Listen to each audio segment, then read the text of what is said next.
Hey y'all, XArtsJune here. Today, I'm here to talk about you guys. I have hit 200 subscribers only because of you. I can't believe it.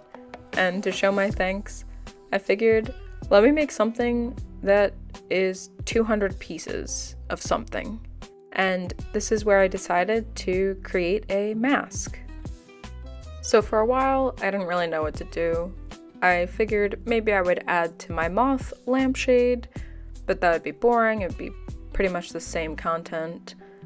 Maybe I can make a disco ball, and I wasn't too sure. So when I went through Michael's, I was shopping around and I eventually found 200 little mirrors. And I decided, let me make a cool mirror mask.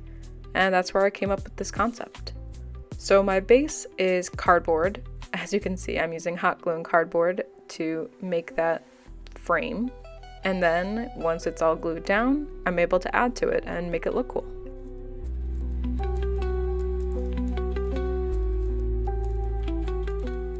I want to say how much I really appreciate all of you guys watching and tuning in and commenting. I love seeing what you guys have to say, and the encouragement, and just the really nice comments. I really appreciate it. Even like the ones that I see the same users over and over again. It's really cool that I'm kind of creating an audience, and I'm glad that I'm able to entertain you. Hopefully I can inspire you to make some art as well, or at least just kind of make your day a little bit better. I know, at least with me, making art makes my day better, and I forget that sometimes. So thank you again. I really appreciate it. So what I'm currently doing here is painting the whole mask black. So that way, if there's any parts that are showing, it wouldn't stand out as badly as the brown cardboard. It's kind of cool to have that dynamic contrast of black. Also, if you haven't noticed, I like black with a lot of my paintings or clothing items. Not that you know that, but I think it's just a solid color for a lot of art. So how I decided to tackle this piece with the mirrors, I have all these different shapes and I thought it'd be more fun than just regular rectangles. I figured the curves of the moon could go around the eyes, the squares could cover big areas of cardboard, the rhombuses could help cover sharp edges. My main thing was, let's get the main details of a skull, like the eyes, nose, and teeth, then fill in the rest. I figured having all these different shapes would be really, really cool and add to this piece. I wanted every angle to look interesting. The way the light would hit it, the places it's reflecting. It's going to look so unique because there's all these different shapes and it's on a unique mask surface.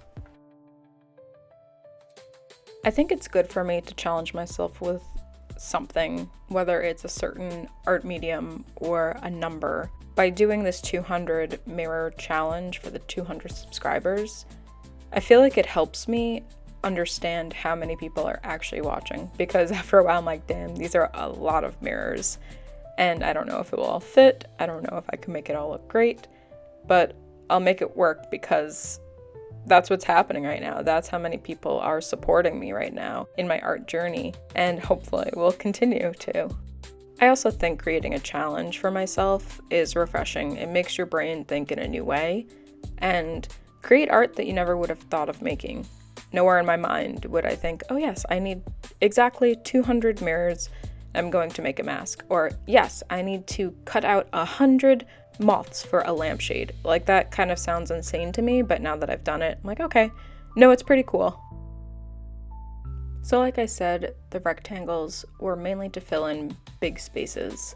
I'm trying to get this all covered so then I could go in with more detail and create some interesting shapes, like that mouth area, to stand out more so you could really tell that it's a skull and not just a disco mess. And when I was getting down to the end of my pieces and I'm like, okay, what do I do with these shapes? I was able to create cool designs and add little features. Like I'm adding double moons, so it kind of looks like maybe their eyebrows or some kind of excitement or something, or little flower-esque things. It's just interesting to see what you could create with all of these shapes.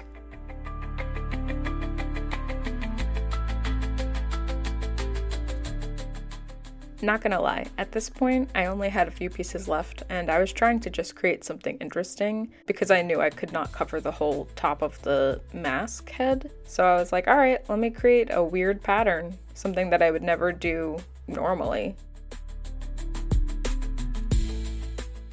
When I finished the mask, I loved taking it into the sun and seeing the reflections I could get. I decided to head off to the beach. And this is where I would do my final shots for a little photo shoot and just to see how cool it would look.